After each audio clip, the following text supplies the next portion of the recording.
Good morning student. आज हम पढ़ेंगे पेपर मनी, पत्र मुद्रा के बारे में। पत्र मुद्रा अपनी क्या होती है? पत्र मुद्रा एक नोट जो अपने देश में भी चलते हैं, जैसे 1 रुपये का नोट, 100 रुपये का नोट, 50 का नोट, 2000 का नोट, ये सभी हमारी पेपर मनी है, पत्र मुद्रा है। ये मुद्रा के जो कार्य होते हैं, जैसे विनिमय का माध्यम, मूल्य का मापक, ये सभी कार्य पेपर मनी वही कार्य करती है। ये सरकार द्वारा निर्गमित होते हैं। तो पत्र मुद्रा एक विशेष किस्म का कागज़ जो होता है, उस पर लिखा हुआ एक प्रतिज्ञा पत्र के समान है, जिसमें निर्गमन अधिकारी या सरकार धारक को, जिसके पास नोट है, उसको अंकित राशि के भुगतान का वादा करती है। तो जैसे अपने देश में 1 रुपये का नोट केंद्र सरकार का वित्त विभाग जारी करता है, उसमें किसी भी प्रकार की प्रतिज्ञा नहीं होती है, अतः इसे करेंसी नोट कहा जाता है। जबकि जो दूसरे सारे नोट हैं वो आरबीआई द्वारा जारी किए जाते हैं और उनमें प्रतिज्ञा होती है, तो उनका निर्गमन एक विशेष प्रावधान के अंतर्गत होता है, इसलिए इसे बैंक नोट भी कहा जाता है। पत्र मुद्रा 4 प्रकार की होती है।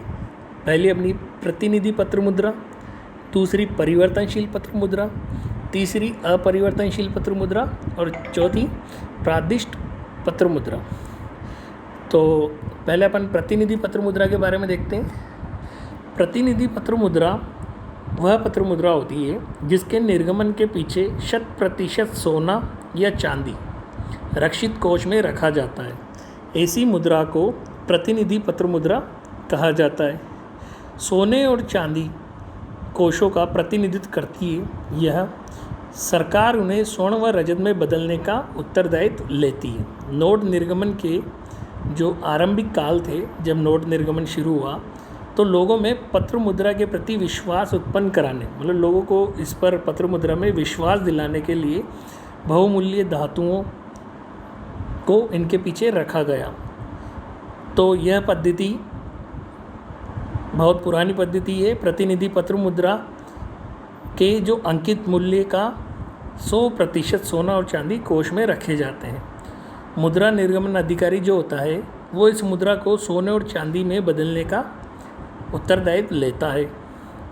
तो इसमें कई गुण होते हैं, जैसे जनता का इसमें पूर्ण विश्वास होता है, क्योंकि मुद्रा निर्गमन अधिकारी इस मुद्रा के पीछे न केवल 100% स्वर्ण रजत कोष रखता है, बल्कि इसको परिवर्तनशीलता की गारंटी भी देता है। और जो बहुमूल्य धातु होती है अपनी, उनकी घिसावट से भी बचत हो जाती है, क्योंकि चलन में तो पत्र मुद्रा ही रहती है, ठीक है ना। अब जैसे सोने चांदी चलन में रहेंगे तो वो घिसेंगे, उनकी वैल्यू कम होगी, लेकिन उनकी जगह पत्र मुद्रा चलन में रहती है। और प्रतिनिधि पत्र मुद्रा जो होती है वो सोने और चांदी में परिवर्तनशील होती है। आप इसको कन्वर्ट करा सकते हैं सोने और चांदी में। अतः धातु के बदले, मुद्रा के बदले आप धातु के मिलने की भी इसमें सुरक्षा होती है। नेक्स्ट आती है अपनी परिवर्तनशील पत्र मुद्रा। तो परिवर्तनशील पत्र मुद्रा क्या होती है? वह पत्र मुद्रा जिसको मुद्रा निर्गमन अधिकारी मांग पर स्वर्ण और रजत या देश की प्रधान मुद्रा में परिवर्तन की गारंटी देता है। इस प्रकार पत्र मुद्रा निर्गमन के पीछे 100% स्वर्ण या रजत कोष नहीं रखा जाता, बल्कि बैंकिंग आधार पर कुछ प्रतिशत कोष ही रखे जाते हैं। यानी जितनी पत्र मुद्रा निकाली है उतने मूल्य के सोने चांदी नहीं रखे जाते, कुछ रखे जाते हैं।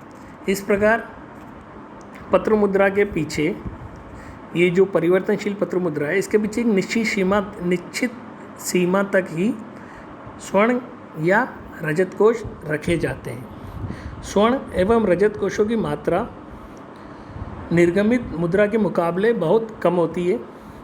सरकार और निर्गमन अधिकारी कागजी मुद्रा, रजत या स्वर्ण अथवा देश की प्रचलित मुद्रा में परिवर्तन की गारंटी करता है। इस प्रकार पत्र मुद्रा का प्रचलन जनता के विश्वास पर निर्भर करता है। इसमें कई गुण होते हैं, जैसे ये मुद्रा परिवर्तनशील है, जैसा कि इसके नाम से ही है। परिवर्तनशील व रक्षित कोषों के कारण जनता का इसमें विश्वास रहता है, क्योंकि इसके पीछे कुछ कोष तो रखे ही जाते हैं। बहुमूल्य के धातुओं की घिसावट की बचत होती है। और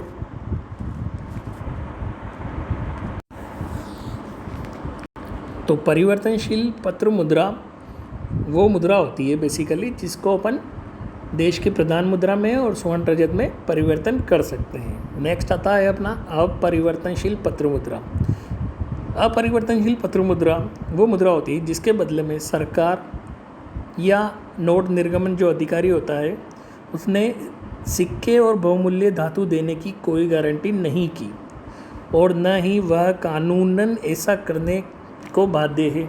तो ऐसी पत्र मुद्रा को अपरिवर्तनशील पत्र मुद्रा कहा जाता है। ऐसी मुद्रा का प्रचलन केवल सरकार की साख जो गुडविल होती है गवर्नमेंट की उस पर होता है। आजकल विश्व के प्राय सभी देशों में अपरिवर्तनशील पत्र मुद्रा ही है।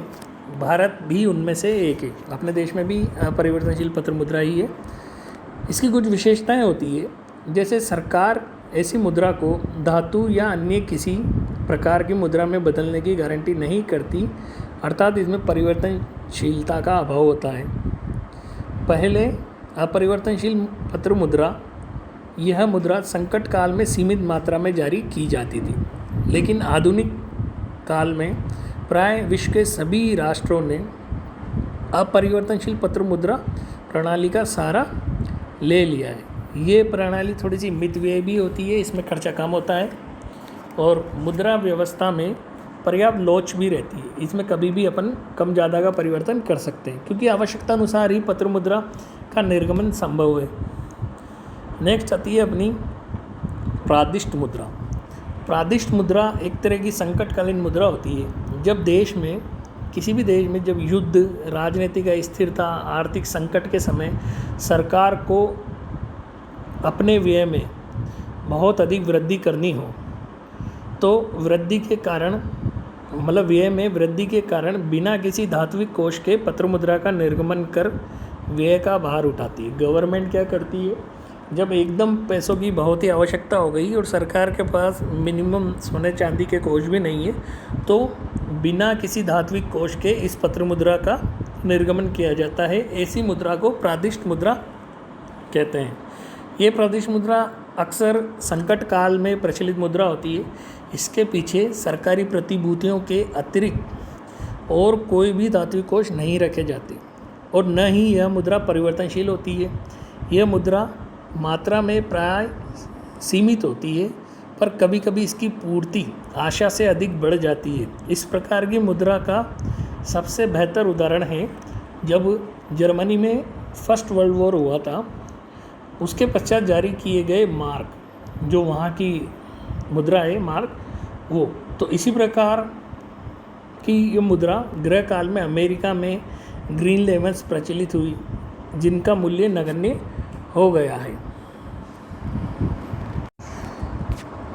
तो इस प्रकार ये जो प्रादिष्ट मुद्रा है, इसमें एक सबसे बड़ा गुण होता है लोचता का। इसमें कभी भी परिवर्तन अपन ला सकते हैं क्योंकि इसके पीछे कोई कोष तो रखना होता नहीं है, तो किसी भी प्रकार के कोषों की आवश्यकता नहीं होती है और संकट काल में ये मुद्रा बहुत ही ज़्यादा उपयोगी सिद्ध होती है। तो आज हमने देखा है पत्र मुद्रा के बारे में और इसके वर्गीकरण के बारे में। फिर हम आगे और मुद्रा के बारे में देखते हैं।